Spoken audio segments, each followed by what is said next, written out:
الحمد للہ رب العالمین والصلاة والسلام علی خاتم الانبیاء والمرسلین محمد وآلہ وصحبہ اجمعین اما بعد رب اشرح لی صدری ویسر لی امری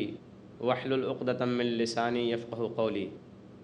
برادران اسلام، درس قرآن کی اس نشست میں آپ تمام حضرات کا استقبال کرتا ہوں۔ السلام علیکم ورحمۃ اللہ وبرکاتہ۔ درس قرآن سے متعلق آج جو صورت ہے وہ سورۃ الفجر، سورہ نمبر 89 ہے۔ آئیے پہلے ہم اس صورت کی شروع کی 5 آیتوں کی تلاوت کرتے ہیں، اس کے بعد ان آیتوں کا ترجمہ اور تفسیر سنتے ہیں۔ اعوذ باللہ من الشیطان الرجیم، میں اللہ کی پناہ میں آتا ہوں شیطان مردود سے۔ بسم اللہ الرحمن الرحیم،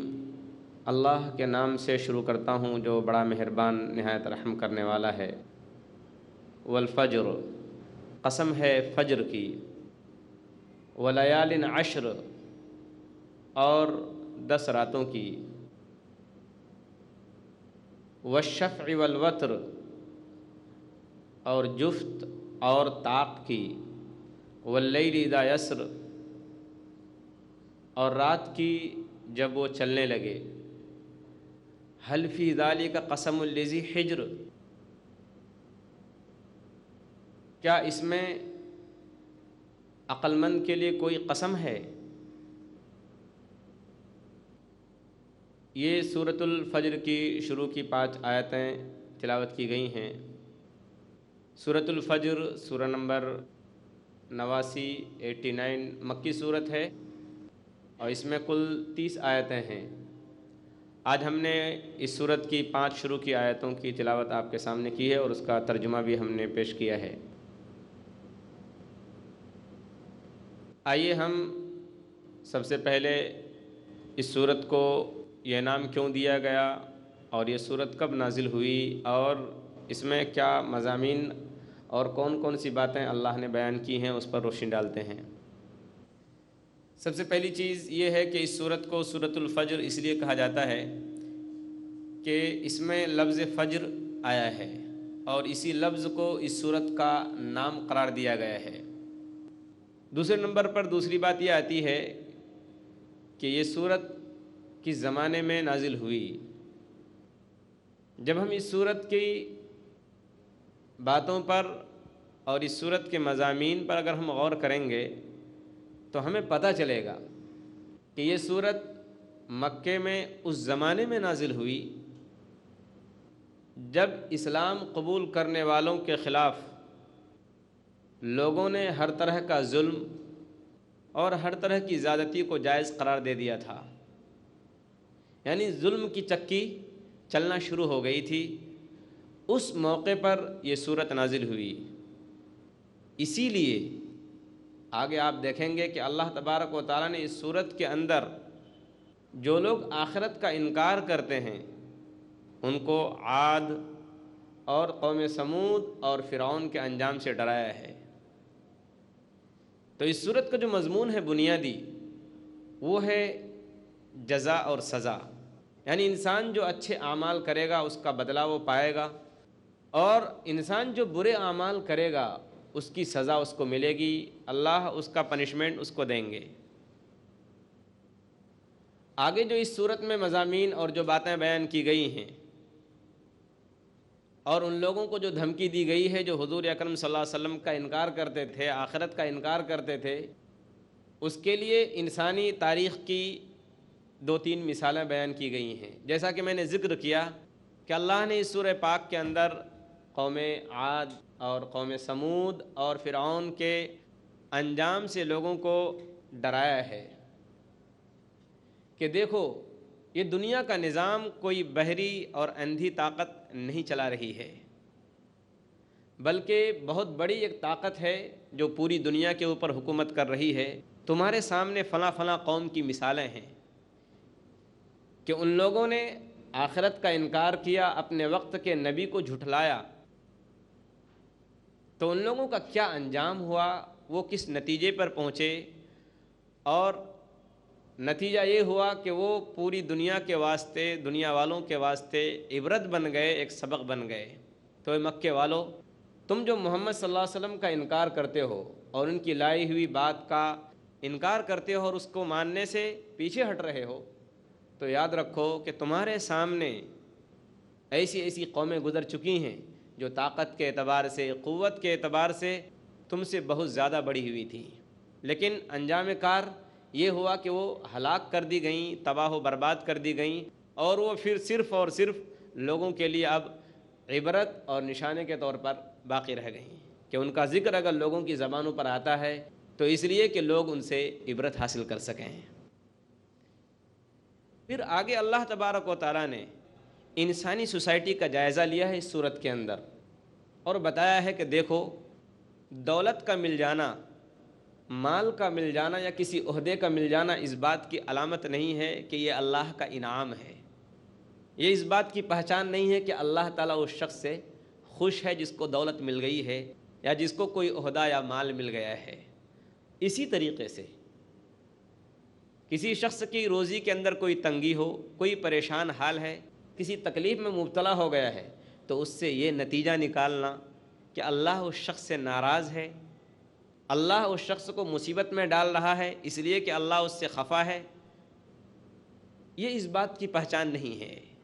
یہ دونوں حالتیں اللہ نے انسان کے اوپر اس لیے رکھی ہیں تاکہ اللہ تبارک و تعالیٰ دونوں طرح کے انسانوں کا امتحان لے، ٹیسٹ لے، جائزہ لے کہ جس آدمی کو دولت ملی ہے، مال ملا ہے، وہ دولت اور مال اور عہدہ پا کر کون سا رویہ اختیار کرتا ہے، اور جو شخص کسی پریشانی یا کسی تکلیف میں مبتلا ہے وہ اس تکلیف کی حالت میں کون سا راستہ اپناتا ہے۔ تو دراصل یہ دونوں حالتیں اس بات کی علامت نہیں ہیں کہ اللہ ایک شخص سے خوش ہے جس کو مال ملا ہے اور دوسرے شخص سے ناراض ہے جو دولت کی تنگی کا شکار ہے، جس کے پاس پیسہ نہیں ہے، بلکہ یہ دونوں حالتیں، یہ دونوں چیزیں انسان کے ٹیسٹ کے لیے ہیں، انسان کو آزمانے کے لیے ہیں اور انسان کا امتحان لینے کے لیے ہیں کہ انسان ان دونوں حالتوں میں کیا کرتا ہے، دولت پا کر اللہ کا شکر ادا کرتا ہے یا ناشکری کرتا ہے۔ رزق کی تنگی میں مبتلا ہونے کے وقت انسان اللہ کا شکر ادا کرتا ہے، صبر کرتا ہے، یا پھر کوئی دوسرا راستہ اختیار کرتا ہے۔ اس کے بعد سب سے آخر میں جو یہ صورت ختم کی گئی ہے جس بات پر، وہ یہ ہے کہ اللہ تبارک و تعالیٰ کے ہاں حساب کتاب ہوگا اور ضرور ہوگا۔ اللہ تبارک و تعالیٰ انسان سے اس کے اعمال کے بارے میں پوچھے گا اور یقینی طور پر پوچھے گا، یہ اس کی حکمت کا تقاضا ہے۔ کیوں کہ اگر اللہ تبارک و تعالیٰ نے انسان کو ایسی ہی ڈھیل دے دی، چھوڑ دیا جس طریقے سے اللہ نے دنیا میں انسانوں کو چھوڑ رکھا ہے، تو انسان اس سے ناجائز فائدہ نہیں اٹھائے، کیونکہ اللہ تبارک و تعالیٰ کل قیامت کے دن اس سے پوچھیں گے، یہ اس کی حکمت کا تقاضا ہے۔ دنیا میں اگر کوئی شخص کسی قانون سے اپنے آپ کو بالاتر سمجھتا ہے، وہ یہ سمجھتا ہے کہ میرے اوپر کسی کا قانون نہیں چلتا اور وہ ظلم پر ظلم کیے جا رہا ہے، تو اس کا یہ مطلب نہیں ہے کہ آخرت میں اس کے ساتھ کوئی حساب ہونے والا نہیں، اس کو آخرت میں بھی ایسی چھوٹ مل جائے گی، بلکہ اللہ تبارک و تعالیٰ اس شخص کو اس کے انجام تک پہنچانے والے ہیں۔ یہ اللہ تبارک و تعالیٰ کی حکمت کا تقاضا ہے، اور انسان کی عقل کا بھی تقاضا یہی ہے کہ جو مجرم ہے، جو گنہگار ہے، اس کو اس کی جرم کی سزا ملنی چاہیے، اس کو اس کے انجام تک پہنچنا چاہیے، کیونکہ اللہ تبارک و تعالیٰ نے قرآن پاک میں فرمایا ہے أَفَنَجْعَلُ الْمُسْلِمِينَ كَالْمُجْرِمِينَ مَا لَكُمْ كَيْفَ تَحْكُمُونَ، کیا ہم ان لوگوں کو جو مجرم ہیں اور ان لوگوں کو جو مسلمان ہیں دونوں کو ایک پلڑے میں رکھیں گے، دونوں کو ایک جیسا کریں گے؟ مَا لَكُمْ كَيْفَ تَحْكُمُونَ، تم کیسی باتیں کرتے ہو، کیسا فیصلہ کرتے ہو تم کہ ہم مسلمان کو جو فرما بردار ہے اس کو اور جو مجرم ہے نافرمان کو دونوں کو ایک پلڑے میں رکھ دیں گے؟ ایسا نہیں ہے، یہ تو سراسر ناانصافی ہے، ظلم ہے۔ یہ اللہ تبارک و تعالیٰ نے پوری اس صورت کے اندر بات بیان کی ہے۔ اب آئیے جو سب سے پہلی آیت ہے سورہ فجر کی، وہ لفظ فجر سے شروع ہوتی ہے، والفجر، قسم ہے فجر کی۔ میں یہاں آپ کو آگے چلنے سے پہلے ایک بات بتا دوں کہ علماء تفسیر نے، جن لوگوں نے قرآن پاک کی تفسیریں لکھی ہیں،